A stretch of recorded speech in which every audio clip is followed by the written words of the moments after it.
కార్తీక మాసంలో వచ్చేటటువంటి 4వ తిథిని, చతుర్థి తిథిని నాగుల చవితి అని పిలుస్తూ ఉంటాం.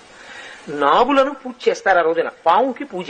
పావుని ఇంటికి తెచ్చుకోవడం అన్నది సాధ్యమయ్యే విషయం కాదు కాబట్టి పావు ఉన్న చోటికే వెళ్లి పూజ చేస్తారు. నాకు మీరు ఒక విషయం కొంచెం జాగ్రత్తగా ఆలోచించి చెప్పండి. సాధారణంగా నాగుల చవితి చెయ్యనటువంటి వాళ్ళు ఉండరు. అన్ని వర్ణముల వారు చేస్తారు. అందరూ తలస్నానం చేస్తారు, చక్కగా పుట్టక పెడతారు, ఏదో అందులో గుడ్డు వేస్తారు, లేకపోతే చిమ్మిలి వేస్తారు, లేకపోతే చలివిడి వేస్తారు, లేకపోతే ఆవు పాలు పోస్తారు, ఆ పుట్ట చుట్టూ తిరుగుతారు, పిల్లా పాపలతో నమస్కారం చేస్తారు, ఇంటికి వచ్చేస్తారు.